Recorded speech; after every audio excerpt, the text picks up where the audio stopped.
Berlin, May 1942. The city was a beast of stone and steel, draped in the red, white and black of the swastika. Into this heart of the Third Reich arrived Subhas Chandra Bose, an Indian revolutionary, not a Nazi, not a German. His journey from Calcutta through Afghanistan to Europe was a perilous odyssey, each step shadowed by British intelligence. His arrival was quiet, managed by the German Foreign Office.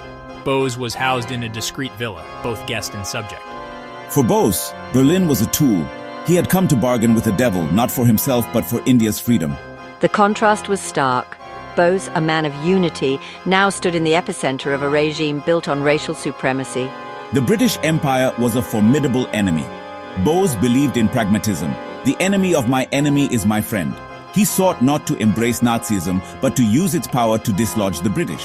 Far from home, Bose prepared to face a man whose name was becoming a synonym for terror. He was not here to be intimidated, but to represent 300 million yearning for freedom. The game was afoot. He was a solitary warrior, ready to play his part, no matter the cost. This was not a social visit. It was a diplomatic mission of the highest, most dangerous order. Bose adjusted his collar. His resolve hardened. He was here to negotiate, to demand, to fight for India's future. The world would judge him, but he was ready. In his Berlin quarters, Bose's mind raced with memories. His escape from Calcutta, the midnight drive, the disguise, the trek through the Khyber Pass. He became Ziauddin, a traveler on a secret pilgrimage, shedding his old identity. Freedom, he learned, was a prize seized through courage and sacrifice. In Germany, he founded the Free India Center and Azad Hind Radio, waging war with words as well as weapons. His broadcasts spoke of a new dawn, uniting scattered Indians with the cry, Jai Hind. He inspired students and prisoners of war, forging an army of hearts and minds. These memories were his armor.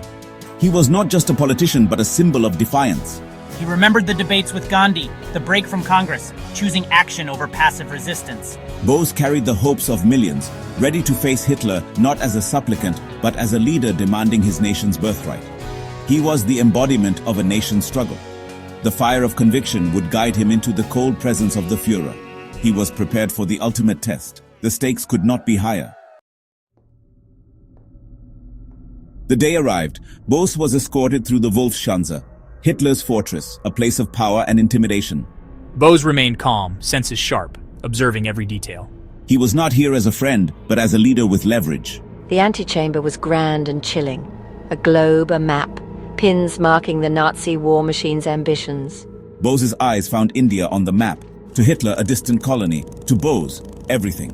The room was cold, destinies decided by men with ice in their veins. The heavy doors opened. Bose's name was announced. He stepped forward, leaving behind the fugitive, entering as Netaji, the leader of an India refusing to be a footnote. The air crackled with tension. The stage was set for a confrontation of ideologies. Bose's mind was clear, his resolve unshakable. He was ready for the meeting that could change history.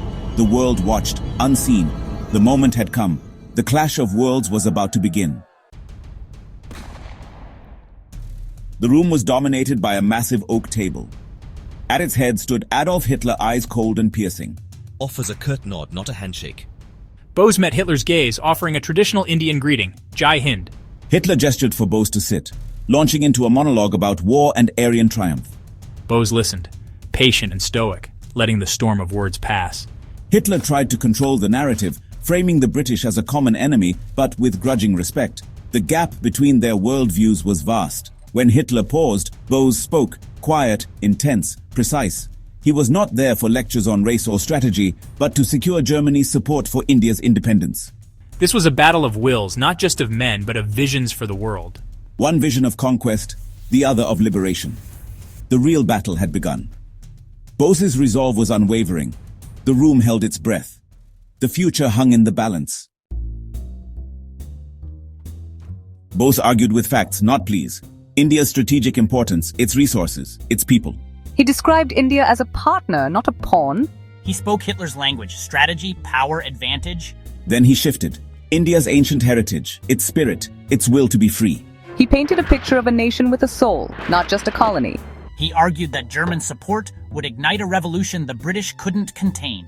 Bose addressed Hitler's derogatory views with dignity, demanding respect for his people. The people of India are proud and capable. Such views are a barrier to alliance. Bose made it clear, any partnership must be one of equals. He envisioned a free India, strong and sovereign, not trading one master for another. He laid his nation's case bare, with honor and without compromise. Now, he waited for the tyrant's response. The future of his mission hung in the balance. Hitler listened, expression unchanged. He dismissed Bose's arguments about India's heritage and rights. The British rule India because they are the stronger race. That is destiny, not injustice. Hitler lectured on power, seeing India's subjugation as proof of weakness, not British tyranny. Herr Bose, our support is strategic. We can assist your Free India Center, provide broadcasting, and help organize a military unit from your countrymen here. But a public declaration for Indian independence is premature. Only when our armies are at India's gates will it serve our purpose. Bose had come seeking an ally, but found a tyrant who only understood domination. Hitler's offer was calculated, enough to use Bose, not enough to empower him. The support you seek comes with heavy strings attached. The Reich's interests come first. The ideological wall was clear. Bose faced the limits of Nazi alliance. The room grew colder. The clash of principles was stark.